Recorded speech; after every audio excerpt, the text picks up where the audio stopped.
자, 오늘은 다시 이제 7월달, 8월달 과정 정말로 마지막 이론 강의입니다. 그래서 이론이 이번 주가 마지막이니까 여러분들이 핵심 정리식으로 나갈 겁니다. 이제 길게 설명할 시간이 없어요. 여기서 핵심 정리. 그래서 가급적이면 그날 걸 그날 공부를 끝내셔야 됩니다. 오늘 거 몰아가지고 내일 하지. 그럼 내일은 다른 수업 없습니까? 또 해야 되죠. 그러다고 토요일, 일요일 하지. 아니요. 그때는 학교는 민법하기도 바빠 뒤집니다. 따라서 그날 건 그날 끝내는 게 최선이다. 그렇게 생각하시고. 그래서 가급적이면 오전에 먼저 수업 나가면서 이론 쭉 정리하고 그것이 실제로 시험 문제에서는 어떻게 출제될까? 시험 문제도 오늘 오후에 다시 하죠. 그래서 오전에 이론 공부하고 오후에 다시 문제를 풀어가지고 하여튼 오늘 여기에 있는 내용만은 헷갈리지 않도록 다 정리해 나가는 방법. 그런 식으로 해서 그리고 이제 집에 가셔가지고 저녁 드시고 나서 조금 더 시간 내서 오늘 봤던 거 한 번만 빠른 속도로 한번 쫙 읽어보는 거. 그러면 하루에 3번을 보는 겁니다. 자, 아침에 이론 강의, 점심 이제 오후에 다시 문제풀이. 그 다음에 이제 야간에 집에 가셔서 한 번만 빠른 속도로 한 번만 더 읽어라. 그러면 3번을 보는 건데 그러면 웬만큼은 다 걸러질 겁니다. 가급적이면 그렇게 공부하는 게 최선이 아닐까. 그래서 오늘 뭐 주간하고 모호하고만 수업 들었다는 것만 갖고 해서는 안 돼요. 그거는 왜? 내가 다시 한번 읽어보는 시간이 꼭 있어야 됩니다. 그거 안 읽으면 남의 거예요. 내 거 아니에요. 남의 한 거 맞아요. 그런 거 있었어. 그럼 끝이야. 내 게 안 돼. 남의 거야. 따라서 저녁에 꼭 한번 빠른 속도로 다 쭉 한번 읽는 거. 그래서 빠른 속도로 쭉 읽어요. 아까 읽었던 거니까 2번 봤던 거니까 어렵지 않습니다. 그래서 오전에는 이론만 강의하고 오후에는 그게 문제가 어떻게 시험 문제로 출제되는지. 그래서 30문제씩 지금 만들어놨으니까 그래서 거의 시험 문제 날 만한 건 다 커버시켜놨어. 요건 나 것들은 그런 식으로 만들어놨으니까 하여튼 한번 정리하도록 합니다. 자, 아셨죠? 자, 그러면 우리 유학집 제일 첫 페이지 보시면 머릿말하고 나오죠?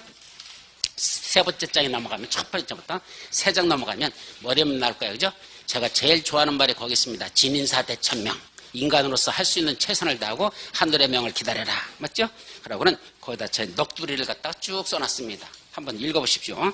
가슴에 와서 찡하게 닿는 것들이 있을 것 같다라는 생각을 하는데 저 혼자만의 생각일 수도 있습니다. 자, 3번째 패러그래프 보면 공부 어떻게 할 것인가 공부하는 방법이 있어요. 다시 한번 반복적으로 귀로 들어야 된다. 예, 여러분들이 공법을 공부하는 최선은 일단 들어야 됩니다. 읽는 게 우선이 아니야. 왜? 읽어도 무슨 말인지 몰라요. 워낙 어려워서. 그래서 일단 들어가지고 이해를 먼저 한다. 들어라. 그래야 인다. 두 번째로서는 뭐 해야 된다? 몇 번째 줄에 있느냐면 그렇죠? 첫째는 반복적으로 귀로 들어야 된다. 두 번째가 두 번째 줄. 시험은 문장을 읽어 정답을 찾아야 하므로 두 번째는 뭐 해야 된다? 다음은 읽어야 한다. 예, 들어야 한다. 그 다음에 뭐 해야 된다? 눈으로 읽어야 된다. 우리 시험 문제는 히어링 시험 문제가 아닙니다. 무슨 시험 문제? 리딩 시험 문제입니다. 다시 말하면 듣기 평가가 아니고 우리는 읽기 평가라는 얘기죠. 따라서 법주문이 정말로 어떻게 됐는지 법주문을 직접 읽어야 되지. 듣는 것만 갖고는 나중에 시험 문제 푸는 데는 한도가 있다는 거. 듣는 식으로 다 시험 문제가 나지 않고 법주문 배로 나기 때문에 읽어서 풀어야 된다는 거. 그래서 읽어야 된다라는 게 두 번째죠. 그 다음에 세 번째는 뭐 하래? 세 번째는 문제를 풀어야 된다라고 써 있을 거예요. 어디에? 세 번째는 문제풀이입니다. 즉 내가 알고 있는 게 제대로 알고 있는지는 뭘 통해서 확인할 수 있다? 문제풀이를 통해서 할 수 있는 거야. 내가 직접 뭐가 머릿속에 들었는지 내가 어떻게 알아요? 내 머리를 빠개가지고 뭐 들춰내 볼 수도 없고. 그러니까 결국은 머릿속에 이게 애워졌는지 안 애워졌는지 제대로 이해했는지 못했는지 이거는 뭘 통해서 확인한다? 문제를 통해서 확인할 수밖에 없는 거죠. 그렇게 3박자를 갖추면 여러분들은 뭐 할 수 있다? 시험 붙는데 전혀 지장 없습니다. 아셨죠? 그런 식으로 공부하자. 그럼 다음 페이지 넘어가면 부동산 공법의 기초를 하고 나오죠? 그래서 이거는 말 그대로 기초기 때문에 지금 기초 과정은 설명할 시간이 아니거든요. 그래서 이거는 간단하게만 정리할 거예요. 첫째, 우리가 말하는 부동산 공법 개념은 그냥 빼고 우리 시험에는 몇 개 법률이 들어간다? 6개 법률이 시험범위에 들어간다는 거. 이 정도는 아시죠? 그래서 국토의 개미 이용에 관한 법률, 도시개발법, 도시 및 주거환경정비법, 건축법, 주택법, 농지법 이렇게 6개가 있다. 시험 문제 순서는 어떻게 나죠? 국토개법이 여기서 이거 40번부터 정확하면 이건 41번부터 이거 60번까지 시험 문제 납니다. 아니다. 52번까지 시험 문제 납니다. 52번까지. 그죠? 두 번째가 도시개발법. 이게 53번부터 6개니까 몇 번이야? 6개면 59번까지인가요? 3, 4, 5, 6, 7, 8 아니다. 58번까지다. 산수도 못한다. 자, 세 번째는 도시 및 주거환경정비법 59번부터 몇 번까지? 64번까지인가? 맞죠? 64번까지. 그 다음에 그 다음에 건축법이 먼저 아니에요. 강의할 때는 건축법을 먼저 강의했지만 시험 문제는 주택법이 먼저 난다는 거. 그래서 주택법으로 넘어가서 이게 65번부터 7개니까 71번까지. 그 다음에 6번째가 건축법으로서 72번부터 78번까지 이렇게 나죠. 그 다음에 농지법 이게 이제 1, 2, 3 이게 4가 어디 갔어? 4 이게 5번. 그 다음에 마지막 농지법 6번째가 79번하고 80번. 79번부터 80번까지 이렇게 해서 총 41번부터 80번까지 우리 이렇게 시험 문제를 합니다. 같이 시험 보는 게 뭐죠? 같이 시험 보는 게 공인중개사법 그게 1번부터 40번까지 공인중개사법 먼저 보고 같이 해요. 그럼 어떤 걸 먼저 풀더냐? 그거 묻는 사람들이 있는데 시험 문제 풀 때 그건 본인이 알아서 하세요. 가급적이면 자신 있는 걸 먼저 푸는 것도 더 좋은데 사실은 근데 그거 의미 없어요. 왜 의미 없어? 자신 있는 과목인데 시험 문제를 뒤지기 어렵게 냈어. 그리고 역시 어려운 과목이요. 그죠? 자신이 하나도 없었는데 시험 문제를 되게 쉽게 냈어. 그럼 쉬운 거예요. 그래서 여러분들이 쉽다 어렵다는 건 내 공부량에 의해서 따지는 건데 사실은 시험 문제 난이도에 따라서 쉽다 어렵다지 여러분들이 사전에 그걸 평가하기 참 어렵습니다. 그래서 가급적이면 제가 볼 때는 순서대로 푸는 게 맞다고 생각해. 일단은 중개사법, 그 다음에 공법. 근데 중개사법에서 시간이 옛날에 비해서 많이 소요돼요. 그래서 여러분들 시간 오버되지 않도록 항상 조심해야 된다는 거. 가장 중요한 건 시험장 가서 시간 오버되지 않는 거. 그걸 조절을 못해가지고 막 풀다 보니까 중개사 푸는데 60분 걸렸어. 돌아버리는 거야, 이제. 그럼 공법에도 날아가는 거야, 이제. 알지도 못하는데 더 날아가는 거야. 그러니 과락이지. 그런 분들도 있습니다. 조금만 신경 써서 봤다라면 이거 맞출 수 있었는데 그게 시간이 없어가지고 제대로 못 읽어서 틀렸어. 이런 경우도 있습니다. 항상 가장 중요한 건 같이 시험 보기 때문에 시간 배정을 정확하게 잘 하셔야 된다는 거. 그래서 1차도 마찬가지고 2차도 마찬가지로 시간 배정에 특히 신경 써달라라는 걸 말씀드립니다. 자, 다음 페이지 넘어가 볼까요? 이제 뭐가 나오죠? 법에 체계합니다. 법은 뭐뭐 있단다? 성문법과 불문법이 있는데 우리는 성문법만 기억하면 된다 그랬죠? 특히 헌법은 뭐 맨 위에 있는 법 중요하지 않고 우리 시험과 관련돼서는 법률, 명령, 조례 이 세 가지가 중요합니다. 그래서 법률 사실 우리 6개가 법률이죠. 그럼 6개 법률 속에 들여다보니까 뭐가 있단다? 이러이러한 사항은 대통령령으로 정한다. 대통령령으로 정하는 범위 안에서 이런 말들이 법률 속에 수없이 들어있어요. 이게 법률 속에 들어있는 것들이야. 또 이러이러한 건 국토교통부령으로 정한다. 이러이러한 건 국토교통부령으로 정한다. 이런 게 있죠. 그럴 때 대통령령, 국토교통부령 이런 걸 한마디로 합쳐서 뭐라 부른다? 명령이라고 한다. 왜 만들어놨죠? 모든 걸 법률에다가 시시콜콜한 것까지 다 기록하기는 너무 벅차니까 법률에다가 일부는 법률에서 규정하지 않고 이러이러한 사항은 구체적인 건 대통령 네가 법을 만들어라. 그래서 대통령한테 위임해서 대통령이 만들 법을 대통령령. 이러이러한 건 대통령까지 올라갈 것도 없어. 야 장관 특히 우리는 부동산이니까 국토교통부 장관 네가 구체적인 내용은 네가 법으로 만들어라. 국토교통부 장관도 법을 만들 수 있다는 거. 그때 장관들이 만드는 법을 뭐라 부른다? 부령. 그래서 대통령이 만드는 법 대통령령. 장관이 만드는 법 부령. 이걸 합쳐서 뭐라 부른다? 명령. 이건 법률에 위임을 받아서 만들어지는 법들이더라. 이렇게 정리하시면 되죠. 자, 지방자치단체가 만드는 법, 다시 하나만 더. 대통령령으로 정한다라는 구체적인 내용을 알고 싶으면 뭘 찾아봐라? 해당하는 그 법률의 시행령이라고 보면 거기 1조, 2조, 3조, 4조, 5조, 6조 쭉 내려가고 거기 제 몇 조에 보면 법률 제 몇 조에서 말하는 대통령령으로 정한다는 내용은 다음과 같다라고 시행령에서 규정하고 있다. 그래서 대통령령으로 정하라는 구체적인 내용은 어디를 찾아봐라? 해당하는 법률의 시행령을 찾아봐라. 거기에 들어있다. 또 국토교통부령으로 정한다라는 구체적인 내용을 알고 싶으면 해당하는 법률 뭘 찾아봐라? 시행 규칙이라는 걸 찾아보면 요 국토교통부령으로 정한다는 구체적인 내용이 이 시행규칙에 들어있다는 것. 그래서 대통령령으로 정한다는 구체적인 내용은 시행령에 들어있고 국토교통부령으로 정한다는 구체적인 내용은 시행규칙에 들어있다. 이 정도만 하시면 되죠. 자, 조례는 뭐라 그랬죠? 지방자치단체가 만드는 법, 뭐뭐 있다? 시도조례와 시군조, 구조례로 나눠진다. 지방자치단체가 만드는 법이란다. 이거는 원래는 법률이나 명령이나 이런 것들은 전부가 어디에서 쓴다? 전국을 대상으로 하는 게 원칙입니다. 그런데 자기 지방자치단체에서만 쓸 수 있도록 이거 만드는 법이다. 따라서 서울특별시 조례는 서울특별시만 사용하고 경기도로 가면 경기도 조례가 따로 있다. 또 여기도 강서구 조례는 강서구에서만 정되지 옆에 있는 저쪽에 있는 종로구 같은데 거기는 적용하지 않는다. 그런 것들이 조례라는 거 그걸 구분하시기 바랍니다. 자, 또 법률과 명령을 합쳐서 우리 뭐라 부른다? 법령이란다. 법률과 명령을 합쳐서 법령. 그래서 우리 시험범위는 어디까지다? 이겁니다. 법률하고 명령, 이것이 시험범위고 조례는 시험 문제 나지 않는다. 그래서 우리 시험 문제 보면 다만 해놓고 조례는 고려하지 않는다. 뭐 이런 식으로 단서 조항다는 경우가 참 많아요. 조례는 우리 시험범위에서 들어가지 않기 때문에 그건 말하지 않아도 사실 빠지는 내용이다. 이렇게 하면 됩니다. 왜냐하면 시험 문제가 어떻게 나죠? 다음 중 국토의 개미 응용에 관한 법률상 이렇게 내지 않고 법령상 이렇게 내거든요. 법령상 하니까 법률하고 명령만 찾아서 여기 있는 것만 봐라 이거지. 나머지들은 시험범위에 들어가지 않는다라는 거 그것까지만 기억해도 됩니다. 자, 이제 다음 페이지. 행정조직의 장체계도라는 게 나오죠. 자, 행정조직의 장체계도 이거는 지금은 설명 안 할 겁니다. 왜? 워낙 설명들 많이 했어. 언제부터? 11월 달도 아주 꼼꼼하게 살펴봤고 사례까지 들어가면서 1월 달에도 봤고 3월 달도 봤고 5월 달도 봤고 이제 지겨워서 더 이상 볼 필요는 없습니다. 그러나 오늘 처음 본 사람이 있나고 아까 물어봤죠? 이유는 한 번 더 설명해야 되나 해서 물어본 건데 하여튼 이 정도는 다 외우고 있을 거라고 전제합니다. 아직도 못 외우고 있다면 심각한 문제입니다.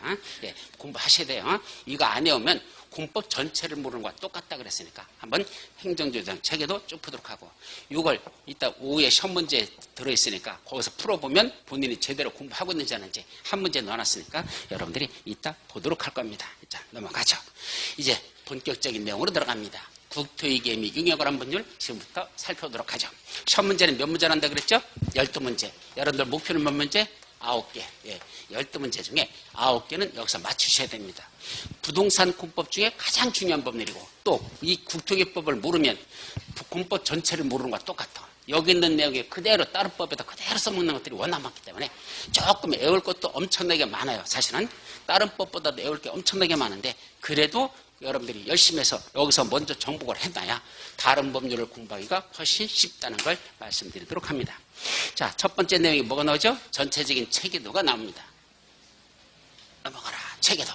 자, 제일 먼저 뭐부터 나온다? 용어정의. 여기 나오는 쭉 용어정의들이 먼저 나오고 그 다음에 뭐 나온다? 행정계획 수립에 관한 게 나옵니다.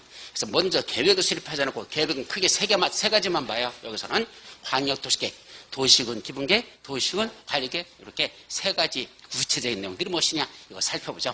그 다음에 개발행위로 넘어가서 개발행위 하려면 뭐 받고 와라? 허가 받고 와라. 개발행위 허가. 또 개발행위를 하게 되면 필연적으로 도로, 공원, 학교 같은 기반시설 설치가 필요한데 그 설치가 곤란한 지역은 개발밀도 관리구로 지정하고 기반시설 설치에 소요되는 비용을 너희들도 좀 부담하라 라는 구역을 기반시설 부담구역을 지정하고 일정한 성장관리계획 구역을 지정해서 거기서 성장관리계획 수립하자. 요거는 개발되지 아니한 지역들. 우리 개발되지 아니한 지역 하면 어디를 말하죠? 흔히 예, 관농자죠. 그런 시골 지역, 예, 녹관농자 지역인데 그는 녹관농자 그 지역에다가 뭐 하자는 얘기야? 지금부터 개발이 시작되는데 그냥 막 개발해버리면 난개발이 오죠? 난개발을 방지하기 위해서 성장관리계획 수립해서 거기를 체계적으로 개발해보자. 그럴 때 수립하는 구역 성장관리계획 구역을 한단다. 자, 이런 내용들을 다루는 게 개발과 관련된 것들. 그 다음에 마지막으로 두 가지가 있죠. 타인의 토지 출입 함부로 하지 말래. 타인의 토지 출입하려면 이러이러한 절차를 거쳐서 들어가라. 또 청문이라는 절차도 있죠. 여기서 일정한 권한을 주었어. 개발의 허가를 내줬다. 또는 도시군 계획 시설사업 시행자 지정을 해줬다. 등등 몇 가지 권한을 줬는데 그 권한을 부여받는 과정에서 싸가지 없이 사람을 부여한 사람을 속여가지고 부당하게 어떤 권한을 받았다. 나중에 그 사실이 발각됐다. 뭔다? 그 권한을 취소시켜버립니다. 개발행위 허가내준 거 취소한다. 실시계획 인가해준 거 취소한다. 도시군 계획시설사업 시행자 지정한 걸 취소한다. 그럴 때 그냥 막 취소하는 게 아니고 그 사람을 불러다 놓고 얘기 좀 들어보자. 너는 왜 고지를 했니? 한번 들어보고 정당성이 있다면 다 주고 정당성이 없다? 그때는 취소해버리겠다. 그때 불러다 놓고 얘기를 듣는 걸 뭐라 부른다? 청문이라고 한다. 자, 이런 절차들에 관한 게 있습니다. 이 중에 시험 문제는 어디가 제일 중요하죠? 당연히 용어정의는 어떤 형태로든 시험 문제가 꼭 납니다. 첫째는 다음 중 국토의 개미 융에 관한 법령상 용어와 관련된 설명이다. 옳은 거 틀린 거. 그렇게 단독으로 용어와 관련된 걸 5개 지문을 내가지고 시험 문제 내는 경우도 있고 그렇게 내는 경우도 있고 또는 그중에 중요한 것들을 뽑아가지고 그걸 단독으로 다 시험 문제 하나 내는 경우도 있고 어떤 때는 이 용어와 관련된 내용 광역도시계획이라는 시험 문제를 내면서 광역도시의 개념정의 도시군 기본계획에 관한 시험 문제를 내면서 도시군 기본계획 개념정의를 지문 중에 하나로 집어넣는 경우가 있더라. 그래서 이 용어가 단독으로 시험 문제를 낼 수 있고 용어와 관련된 그 내용에 관련된 시험 문제를 내면서 그때 저 용어 정의를 거기다가 집어넣고 내는 경우도 있더라. 그렇게 한다는 거. 그러면 그래서 용어 정의는 어떤 형태로든 한 문제 내지 두 문제는 반드시 난다. 아마 두 문제 정도 난다고 생각하면 맞을 거예요. 이렇게만 기억하면 됩니다. 자, 요거 광역도시계획과 도시군 기본계획은 합쳐서 평균 1문제라고 보시면 됩니다. 많을 때는 작년 같은 경우는 두 문제도 냈어. 1 내지 2문제 난다고 하는데 통상은 두 문제까지 나는 경우는 제가 보니까 한 10년에 한 번꼴 그밖에 안 돼. 한 7, 8년 잘해야 그 정도밖에 안 되고 보통은 광역도시계획을 냈으면 도시군 기본계획을 출제하지 않고 도시군 기본계획을 출제하면 광역도시계획을 출제하지 않는 이런 경우로 갑니다. 그래서 약 둘이 합쳐서 한 문제 정도 난단다. 가끔 가다가 둘을 비교해서 시험 문제 내는 경우도 있는데 이제까지 제가 본 건 기억력에 한 번인가 두 번밖에 없어. 비교해서 시험 문제 낸 건. 그리고 가끔 가다가 광역도시계획에 들어있는 걸 도시군 기본계획에다 살짝 집어넣어 지문을 거기다 넣고 도시군 기본계획에 있는 지문을 광역도시에 출제할 때 거기다 살짝 집어넣습니다. 그러면 여러분들이 정확하게 구분하지 못했으면 이게 똥인지 된장인지 이게 저거고 저게 이거죠? 그래서 헷갈려버리는 공부는 했어. 주소 들었어. 머릿속에 들어있어. 근데 이게 여기 들어있는 건지 여기 들어있는 건지 하여튼 그거 몰라. 그럼 틀리는 거야. 그래서 구분하는 것도 섞어서 집어넣어서 내는 경우도 있다는 것. 둘을 정확하게 비교하셔야 됩니다. 자, 핵심은 도시군 관리계획입니다. 이게 시험 문제는 가장 많이 나죠. 이건 작으면 5문제, 많을 때는 최대 8문제까지도 납니다. 그래서 도시군 관리계획 작으면 5문제 이상은 항상 나기 때문에 핵심은 보다 도시군 관리계획을 중점적으로 여러분이 공부하셔야 된다는 거. 그래서 바쁠 때는 용어는 알아야 될 거 아니야. 그래서 용어 정의는 반드시 해야 되고 만약에 시간이 없다. 그때는 광역도시계획과 도시군 기본계획 뭔다? 제껴도 됩니다. 어차피 둘이 합쳐서 몇 문제? 한 문제는 안 내는데. 가지고 정 시간이 없다. 정말로 내가 못하겠다. 그냥 때려치우고 싶다. 근데 때려치우기는 아깝다. 확인해야 되겠다. 그때는 뭔다? 요거는 빼고 요것만 바로 들어가도 좋다. 그런데 이거 첫 문제들은 그렇게 어렵게 내지는 않거든요. 그러니까 어쨌든 볼 수 있으면 보되. 갑자면 요쪽 도시군 관리계획은 무조건 중요하다. 영수니까 집중적으로 정리하시면 됩니다. 자, 개발행 허가. 생각보다 시험 문제가 잘 안 납니다. 이상합니다. 제가 볼 때는 외워야 될 것들 뒤지게 많거든요. 근데 생각보다 안 납니다. 보통 평균 2문제 정도밖에 안 납니다. 개발행 허가가. 그래서 저는 조금 이쪽은 균형이 안 맞아. 이쪽에 있는 도시군 관리계획에 비해서는 이거는 시험 문제에서 생각보다 우리한테는 개발행 허가가 되게 중요하거든요. 우리 실무에서는 우리가 하는 거잖아. 개발행이. 계획은 수립하는 새끼가 하는 거고 우리는 개발행위는 우리가 하는 거고 이게 더 중요한 것 같은데 시험 문제는 오히려 더 소리 낸다는 거. 그래서 정 바쁘면 이것도 건너뛸 수도 있다. 내용에 비해서 사실 가성비가 좀 작다. 그러니까 9개 맞출 걸 목표로 하는 게 아니야 지금. 뭐만 하자. 최소 50점이라도 어떻게 맞아보자. 그죠? 예, 과락은 넘겨보자. 뭐 이렇게 목표 정할 때. 그때 말하는 거지. 지금 뭐 여러분들이 저는 목표가요. 여러분들 강의하는 제가 강의하는 건 몇 점의 목표냐. 사실은 80점 정도는 맞출 수 있도록 합니다. 네. 근데 아니야 이게 맞는 게 아니야. 80점 맞았으면 좋겠다고 가르치잖아. 그래도 여러분들이 시험장에서는 이거에 80%밖에 못 맞습니다. 이거에 80%밖에 여러분들 못 맞아요. 아니 가르쳤다고 그거 다 공부해서 외웠으면 그건 천재게? 그러면 그게 아니죠. 그러니까 제가 요 정도까지는 했으면 좋겠다라고 목표를 정해놓고 그거에 여러분들은 몇 프로만 따라올 수 있다? 80% 넘어서는 못 따라와요. 제가 볼 때는. 그럼 88, 64 몇 점이죠? 64점이에요 이게. 그럼 시험 붙는데 2차에서는 전혀 지장 없는 줬어. 64점. 지장 없는 줬습니다. 그래서 목표가 몇 점? 그래서 저는 항상 공법은 몇 점을 목표로 하자? 60을 목표로 하자. 이렇게 하는 게 목표입니다. 그래서 50점만 맞으면 어떡할까? 조금 위태롭습니다. 왜냐하면 옛날보다 중개사법이 많이 어려워졌거든요. 그래서 중개사법이 어렵다 보니까 이제는 그 고득점 과목이 안 돼.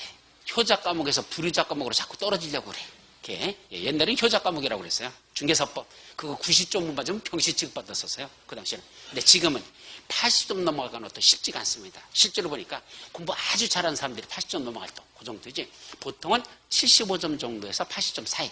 거기가 어느 정도 공부하신 분들이 맞는 점수지. 이제는 90점을 기대할 수 있는 시험 문제는 아니라는 얘기죠. 작년 것도 시험 문제 한번 보세요. 장난 아닐 겁니다. 그건 모든 수험생들이 시험 보고 나서 그럽니다. 아셨죠? 그렇기 때문에 지금도 만만치 않다. 그래서 군법이 50점 목표를 하기에는 이제는 조금 벅차요. 그래서 조금 더 올려야지만 그래도 안정권이지. 그렇지 않으면 시험에 붙을 것도 같고 떨어질 것도 같고 아주 그냥 마음 조이면서 한 문제 차를 왔다 갔다 해가지고 한 달 내내 심장이 다 녹아버리는 이런 사람들도 많아요. 한 달 동안 기다려야 되잖아. 이게 붙을 것도 같고 떨어질 것도 같고 남들한테는 붙었니? 하면 붙었다고 말하기도 못하고 떨어졌다고 말하기도 못하고 그 한 달 내내 그 심장 녹아드는 거 보면요 아마 수명이 10년은 단축될 겁니다. 거의 한 달 동안에. 하여튼 그런 경우 겪는 분이 한두 명이 아니에요. 엄청나게 많습니다. 그래서 그런 일 없도록 하려면 최소한 60점을 목표로 하자. 아셨죠? 그래서 80점만큼 공부하면서 그 중에 80%만 소화시켜도 좋다. 다 소화시킬 필요는 없어. 그래서 그런 마음자세로 공부하시면 됩니다. 어쨌든 벅찰 때는 개발의 허가줄도 싹 빼버려도 못할 수 있는데 정 빼기 싫으면 그중에도 뭐는 봐야 되겠죠? 개발의 허가의 제한 있죠? 이거하고 허가 기준 있죠? 그래서 허가 기준하고 허가 제한 요 정도는 최소한 여러분들이 받으면 그래도 좋지 않을까? 예, 그걸 중점적으로 왔으면 좋겠다. 그런 거 맞아. 자, 또 여기 개발행에 따른 디바이스 설치에서는 디바이스 부담구역이 가장 시험 문제 많이 났었습니다. 개발밀도 관리구역이 한 번 난다면 디바이스 부담구역은 5번 정도 납니다. 그래서 확률로 따지면 개발밀도 관리보다 디바이스 부담이 월등하게 시험 문제가 많이 납니다. 근데 공부량도 개발밀도 관리구역보다는 디바이스 부담구역 공부량이 그만큼 5배는 더 많다고 보셔야 돼요. 그러니까 가성비로 따지면 어차피 개발밀도 관리는 잘 안 나니까 분량도 적어요. 얼마 안 돼. 그러니까 공부하기 어렵지는 않아. 그런데 시험은 디바이스 부담구역에 집중적으로 출제했다는 것. 다만 다크호스로 떠오르고 있는 게 있죠. 바로 뭘까? 성장 관리 계획. 요거는 올해 출제 가능성 상당히 높다고 봅니다. 제가 볼 때는 우리 성장 관리 계획이라는 게 전반은 성장 관리 방안이라고 했거든. 작년까지는 성장 관리 방안이라고 했는데 생각보다 시험 문제가 자주 났었어요. 근데 아예 독립해가지고 성장 관리 계획 구역 계획 두루 여기를 새로 들어가면서 이번엔 다크호스 출제 가능성이 상당히 높다. 그렇다고 내용이 아직은 그렇게 많지가 않습니다. 새로 신설되면서 내용도 많이 넣지는 않았으니까 어쨌든 요 기반시설 부담구역 성장관리 계획구역 요 두 가지는 여러분들이 꼭 공부하셔야 된단다. 아셨죠? 그래서 가장 집중적으로 공부할 건 어디 도시군 여기 용어정의는 기본이니까 공부하셔야 되고 용어도 모르는데 무슨 공부를 합니까? 그래서 용어정의는 기본이고 요거 도시군 관리계획 그다음에 요거 기반시설 부담구역 성장관리계획 요걸 집중적으로 했으면 좋겠다. 그리고 여기는 타인의 토지 출입하고 여기 청문회관에서는 이거는 바쁘면 안 봐도 좋지 않을까라고 생각합니다. 특히 청문은 작년도 시험 문제 났어요. 올해 안 날 거라고 100% 확신합니다. 그러고도 난 뭐 한다? 어쩔 수 없지 뭐 내가 신이야? 어쩔 수 없어. 그죠? 나한테 따지지 마. 근데 제 생각으로는 이전까지 시험 문제 추진형으로 보면 작년에 났던 이런 것들 별 볼 일 없는 것들 10년에 한 번 시험 문제 나는 거든. 잘해 10년에 한 번. 그러면 작년에 났으니까 올해는 안 날 거다라고 단정할 수밖에 없고 이거 타인의 토지 출입은요. 단독으로 시험 문제 내는 경우는 그렇게 많지 않습니다. 대부분이 어떤 걸 내더냐? 우리 여기 도시군 계획 시설 사업 있죠? 요 기반시설 설치와 관련돼서 아저씨 이 더운 날씨에 무슨 일을 하시나고 도시군 계획 시설 사업을 시행하시나고 고생이 많죠? 예, 요거 도시군 계획 시설 사업 나오는 거 요거와 관련돼서 그때 타인의 토지 출입을 어떻게 할 것이냐 요 문제를 내면서 그 속에서 이걸 같이 섞어내는 경우가 대부분이니까 이것도 그렇게 크게 비중을 차지하지는 않습니다. 아셨죠? 어쨌든 이런 식으로 전체적인 걸 흐름을 보도록 하자. 그래서 지금은 체계를 잡는다는 의미보다는 어디가 시험 문제가 집중적으로 나고 어떤 걸 더 우선적으로 하고 어떤 걸 조금 제껴도 될까? 지금부터는 그 정도 판단을 하면서 공부하는 게 좋겠죠? 그건 여러분들이 판단 절대 못하거든요. 이건 누구만 할 수 있다? 박구선만 할 수 있습니다. 왜요? 제가 시험 문제를 1, 2년을 봐왔습니까? 지금 거의 20년 동안 문제 보면서 매년 시험 문제 나면 제가 그걸 집중적으로 분석합니다. 이렇게도 분석해보고 저렇게도 분석해보고 이 새끼들이 어떤 걸 잘 내지 어떤 의도에서 어떤 식으로 내지 뭘 내려고 의도를 하지 그런 것들을 자꾸 찾아서 본 결과 이런 결론에 도달한 거니까 요거에 맞춰서 공부를 하시면 크게 어려움은 없을 것이다 라는 걸 말씀드립니다. 자 이제 첫 번째 뭐부터 나오죠? 용어정의부터 들어갑니다. 자, 용어정의에서는 첫째 국가계획이라는 게 제일 먼저 나오죠. 이거는요 계획 파트부터 나와. 제일 먼저 뭐부터 한다? 계획과 관련된 용어들을 기억해보자. 이 계획도 그냥 하는 게 아니라 위에서부터 순서대로 가장 높은 게 그 밑에 게, 그 밑에 게, 그 밑에 게 이런 식으로 한번 순서대로요. 원래는 법주문은 이렇게 안 돼 있어요. 막 섞어놨어. 뭐 여기가 있고 저기가 있고 그걸 다시 모아가지고 제가 논리적으로 암기하려고 하나를 해보더라도 논리적으로 해야 되거든. 그냥 하면 안 돼. 그래서 계획 파트만 쭉 묶어놓고 그중에 가장 위에 계획부터 살펴보자. 가장 상위 계획이 뭐란다? 국가계획. 뭐 국가계획이죠? 중앙행정기관에서 수립하는 계획 중 뭐가 포함되어 있다? 도시군 기본계획에 내용이 들어있거나 도시군 관리로 결정할 사항 이런 것들이 포함되어 있다면 이걸 뭐라 부른다? 국가계획. 딱 두 가지야. 첫째는 누가 수립해야 된다? 중앙행정기관에서 수립한다. 우리 중앙행정기관을 다른 말로 뭐라죠? 산업통상자원부 같은 이게 중앙행정부죠. 거기서 수립하는 계획인데 걔들이 수립한다고 다 국가계획이 아니고 그 속에 반드시 둘 중에 하나가 들어가야 됩니다. 둘 중에 하나. 어떤 거? 도시군 기본계획의 내용 또는 도시군 관리국으로 수립할 내용. 그런 것들이 포함이 돼야 뭐가 된다? 국가계획으로 한단다. 이렇게만 정리하시죠. 그래서 사례를 여기다 들어놨어요. 이런 게 들어있으면 국가계획이다. 자, 두 번째. 광역도시계획이라는 개념이 나오죠. 광역도시계획은 광역계획권의 장기발전 방향을 제시하는 계획을 말한다. 이것도 두 단어야. 광역계획권, 장기발전 방향 제시. 이때 광역계획권이란 뭘 말한다? 광역계획권은 여기다가 어디 서울과 부천과 인천에 걸쳐서 뭘 수립하겠대? 장차 이런 도로를 만들었으면 좋겠다. 몇 개에 걸쳐 있다? 3개의 관역에 걸쳐서 장차 이런 걸 했으면 좋겠다는 계획을 무슨 계획을 한다? 광역도시계획. 이걸 수립하려면 먼저 어디다가 광역도시를 수립할 것인지 그 권역을 지정하자. 그 구역을 지정하자. 그 구역을 뭐라 부른다? 광역계획권이란다. 그래서 광역계획권이란 광역도시계획을 수립하기 위한 대상 지역 그 범위를 말한다. 그걸 광역계획을 한다. 그 광역계획원에다가 뭐자는 얘기야? 장기발전 방향을 제시한다. 장기발전 방향이란 지금 당장 하겠다는 말이다. 장차 이렇게 했으면 좋겠다는 방향만 제시했다. 장차 이렇게 했으면 좋겠다는 방향만 제시한 거지. 정말로 이렇게 만들어지는 아직 확정됐다? 확정되지 않았다? 확정되지 않았어. 희망사항이야. 여러분들 지금 희망사항 뭐죠? 시험에 합격했으면 좋겠다. 붙은 겁니까? 아직은 아니잖아. 희망사항이잖아. 그죠? 그걸 붙기 위한 구체적인 노력들이 또 있어야 되죠? 계획들이 있어야 되고. 그래서 여러분들 시험 붙었으면 좋겠다라는 건 장기발전 방향 제시한 거지. 아직은 붙을런지는 모르겠다. 그런 뜻이야. 그런 게 광역도시계획을 그래서 광역계획권의 장기발전 방향을 제시하는 게 이렇게 하면 돼 있죠. 이때 광역계획권은 어디서 수립하죠? 인접한 2 이상의 관할구역을 걸쳐서 수립합니다. 하나의 관할구역이 아니라 적어도 2 이상의 관할을 걸친다 이 말이죠. 자, 그 밑에 무슨 계획 있죠? 도시군계획이라는 게 그 밑에 있습니다. 그래서 제일 위에 국가계획, 그 밑에 광역도시계획, 그 밑에 도시군계획. 다시 이 도시군계획은 광역도시계획의 차이점이 뭐죠? 광역도시계획은 2 이상의 관할구역에 걸쳐서 수립할 때는 광역도시계획. 원칙적으로 자기 관할구역에서 수립하는 건 도시군계획. 가장 큰 차이점. 2 이상에 걸쳐 있다. 광역도시계획. 자기 관역에서 수립한다. 도시군계획. 다만 자기 관역에서 수립한다는 건 원칙이 그렇다는 얘기지 옆에 있는 인접한 관역에도 포함시킬 수는 있어요. 그건 예외죠. 그래서 원칙으로 본 겁니다. 2 이상에 걸쳐 있다. 광역도시계획. 자기 관역에서 수립한다. 도시군계획. 근데 자기 관역에서 수립하는 도시군계획이 뭐로 나눠진다?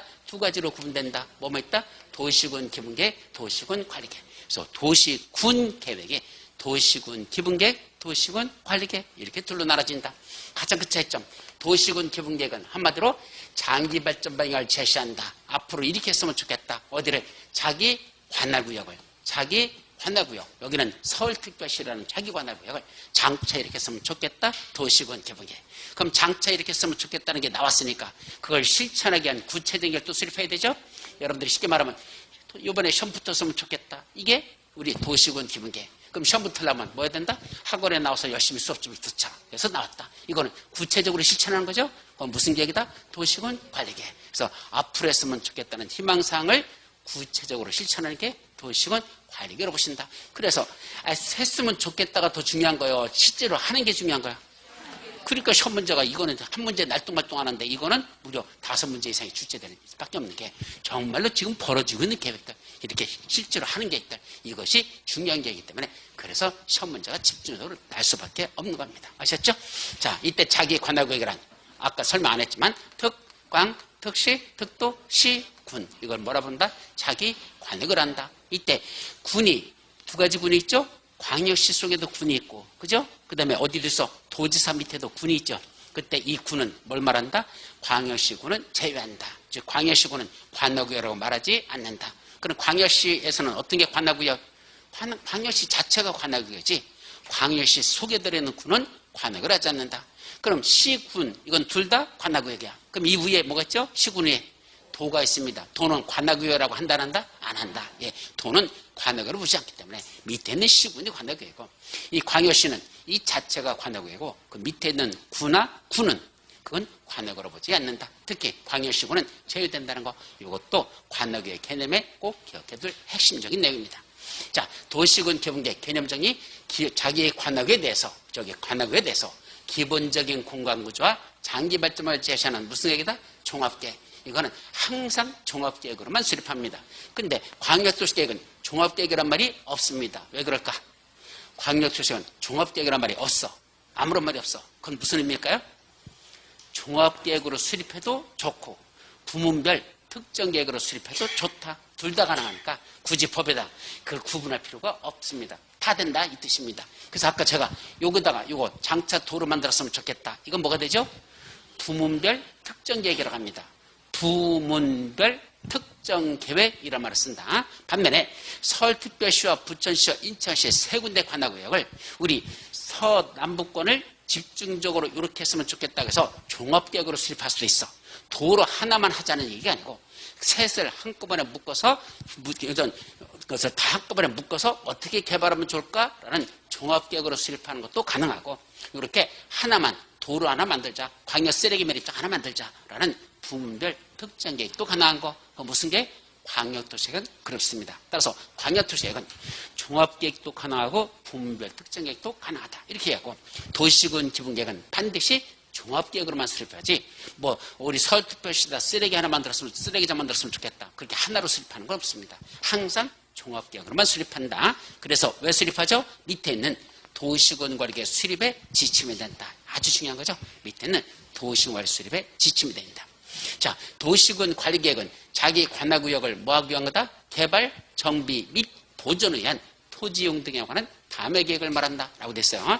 자기의 관할구역을 어떻게 개발하고 정비하고 보존할 것이냐 이걸 위에서 수립하는 계획을 도시군 관리계획이라고 하고 몇 가지가 있다? 크게 우리 5가지로 나누자 그랬죠. 머리점만 따서 용기도 있어야 정지할 수 있다. 용기도 정지. 이때 용이란 용도지역, 용도지구, 용도구역 지정 또는 병역에 관한 계획.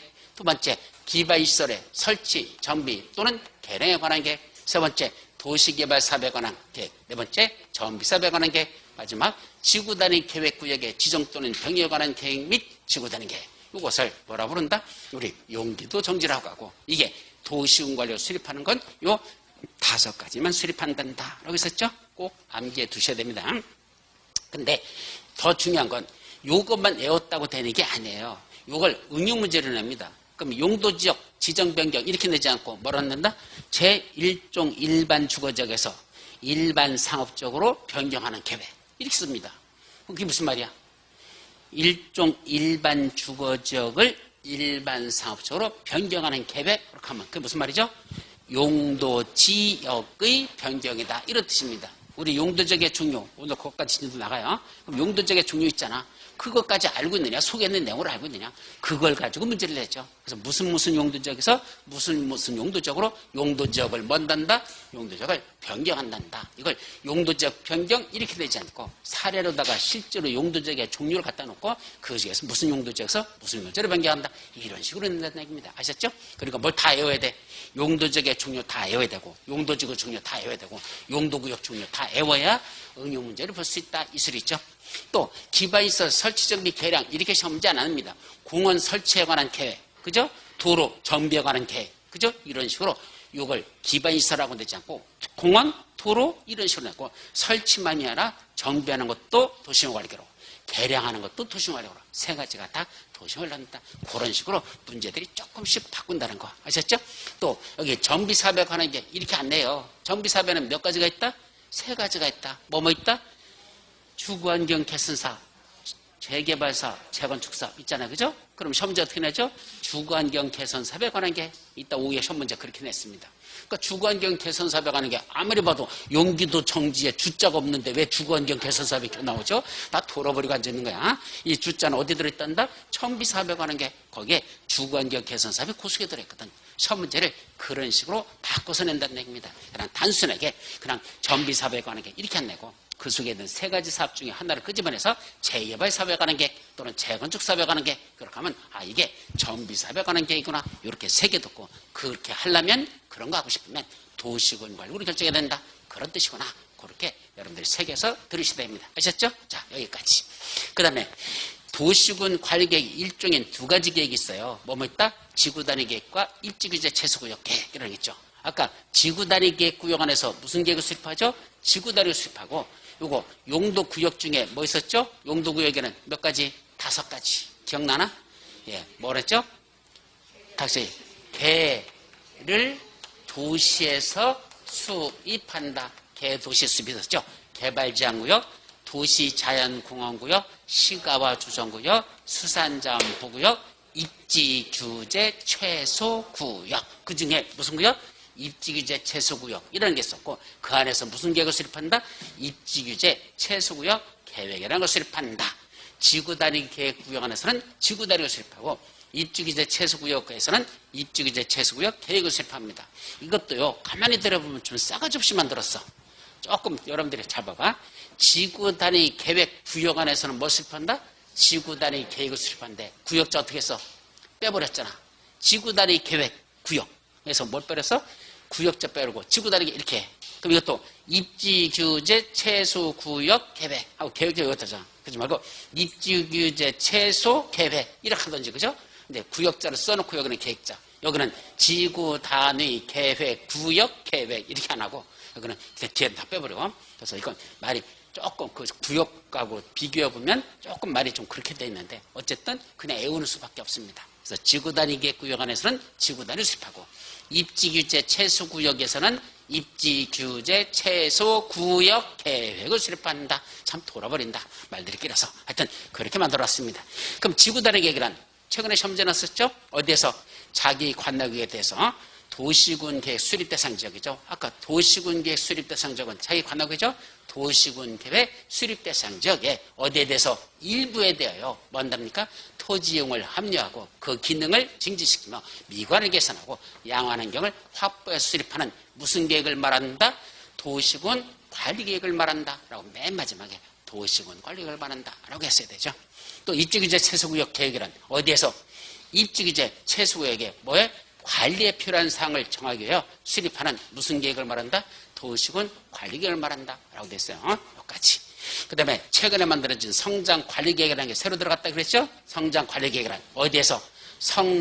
성장관리계획 구역에서의 뭐하기 위해서? 난개발을 방지하고 계획적인 개발을 유도하기 위해서 수립하는 계획을 성장관리계획을 한다. 그래서 성장관리계획은 한마디로 뭐가 떠올려야 돼? 아직 개발되지 아니한 적이 떠올려야 되고 거기를 요번에 뭔다? 개발이 집중적으로 이루어지려고 예상된다. 그럼 개발이 집중적으로 이루어지면 너는 너대로 개발하고 너는 너대로 개발하면 무슨 개발된다? 난개발. 그거를 방지하고 뭐하기서 계획적 개발을 유도하기 위해서 그때 수립하는 계획을 뭐란다? 성장관리 계획을 한다. 그래서 여러분들이 성장관리 계획 수립한 지역은 어쨌든 땅값이 오릅니다. 자, 이렇게 이미 개발된 지역은 땅값이 무지하게 비싸. 그죠? 쉽게 말하면 평당 1,000만 원짜리가 평당 2,000만 원 되면 엄청나게 오르는 거죠. 근데 평당 10,000원짜리가 2만 원 되면 많이 오른 거죠. 근데 우리한테는 그게 비벼와서 닿지 않습니다. 1,000만 원짜리가 2,000만 원 되는 건 되게 오르네. 그런데 얼마짜리가? 10,000원짜리가 2만 원 된다. 그냥 올랐나 보다 이렇게 하지 별로 그 눈에 느끼지 않죠. 따라서 어디 같은 데는 성장관리계획구역 같은 데서 이 땅값 오르는 건 무서울 정도로 오릅니다. 얼마로 되냐? 10,000원짜리가 졸지 얼마 된다? 20만 원. 금방 올라가 버립니다. 여러분들이 낮다 보니까 가격이 조금씩 올라더라도 전체적 금액으로 보면 별 의미가 없잖아. 그러니까 그냥 올라갑니다. 여러분들 비트코인 처음에 얼마 있었어? 제가 그거 누가 사라고 권유할 때가 100만 원짜리였었습니다. 처음 비트코인. 무슨 100만 원짜리 뭐야? 뭐 들어보니까 도대체 실체를 모르겠어. 그걸 왜 사야 되는지. 그래서 안 샀어.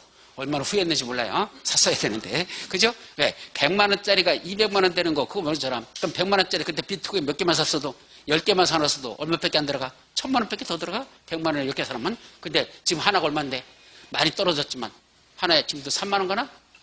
얼마야, 지금? 그래서 얼마죠? 뭐, 안 사서 몰라? 하여튼 많이 떨어졌다고는 하대. 그래도, 3만 원이나 3천만 원이 있구나, 요새. 그죠? 3,500만 원? 뭐, 이 정도 샀잖아. 그죠? 그럼 3,500만 원짜리 10개만 껐으면 얼마야? 3억 5천이잖아. 엄청난 거잖아.